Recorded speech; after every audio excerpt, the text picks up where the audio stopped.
Yamo kwa benen sumra Adom TV health tips wo bedroom so medidi afia amankwa tamaklo wa woni ye ehyaase adwada ebinada yi de unimni ye ka na wotwe mu nkomo nyina ye West Spain sisie ye oya ka odwe bi wanya careful country sorry na no de ni age limit per de enu dog de emfa mu nkura no bi complain o musisi a menka so ya kra bone na bia ni school bag ne parks bi a hihye na chinti ene de sade na bre no Endpoint Homeopathic Clinic Adaroma ena nkomo yi ene dwumade we ye de bro say health tips Mr. Kan ye ho na ye ni ye nkomo Dr. Duboaten wa hada ogana ye mo akwaba ye da sepa wadaroma ye nto aso em se no ano ye anwie ya da so eno ano ye di nkomo ye kan sisi yade ye na ye ka de courses yade a etimma obi sisi etimma obi eka fom aye be kan sisi yade ema obi wo ho na wachia ene sa na ma no na ye hwe the courses no na another course ade ba course ama bibiri sisi yom ya eye overweight omu yedu bibiri omu yedu a it put a lot of pressure on the because wo soro no modu wo obi afu na wo hwese obi asi aye no a weight no enyina abegina wo sisi ne so okwan bia so wo beti yawo so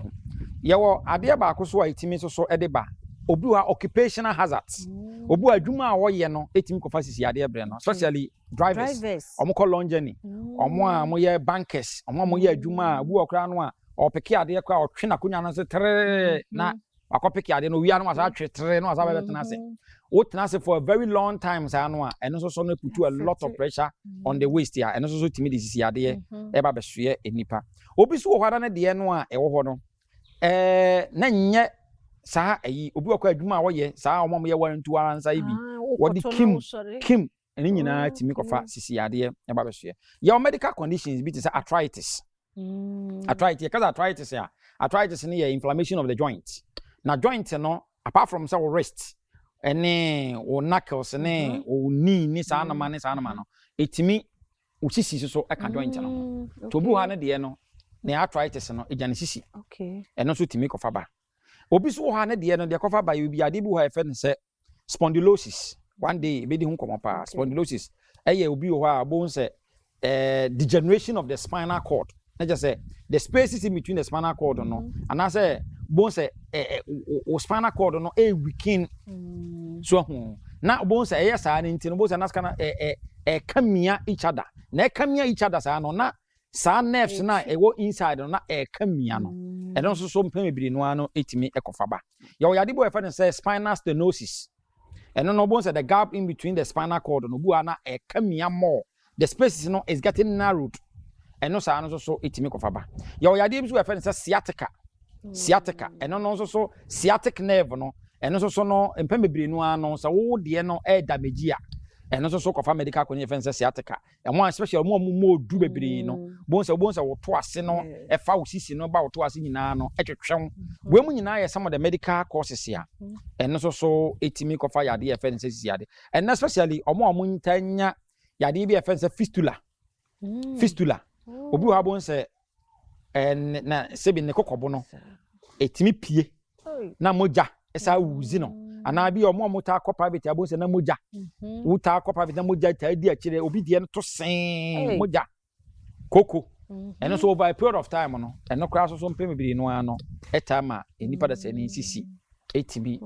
ya and basically no we mu ne some of the normal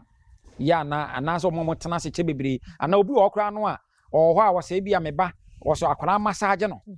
ono a ho wase massage ma na se maame massage me na obi agina no so no wo miamia no wo ye saa no na spine no oputu pressure on nti massage ya ye ni fie ekura nyansunsuan so bone empa ye da so etimi kofa sisi ade ye ba empa de bia me ka se ye tompa ye orthopedic obi ka se minisika unisika unya benya sika de akokwalebu obenya sika da ba endpoint because obi wo ha empa no beda so no obeda be so de na empa no obo no tokodem panemre na the spine no okoa no over a period of time no akofa sisi ade ba usisi ya wo ya ana wo medical condition bi afre Endpoint Homeopathic Clinic e wo number yi so me ana wo frɛ ma mepeke number no ye 0244 86 70 68 0244 86 70 68 0244 86 70 68. Eda say Dr. Eduboaten no ne number ndi ode be ma wo. Nti frɛ no na de edi hu nkomo na wotwe yi mu nyina nso ode no ato aso kyena nkwa hoden wo ho a hia ye nsimanum ye nche na ye de aba. Eda say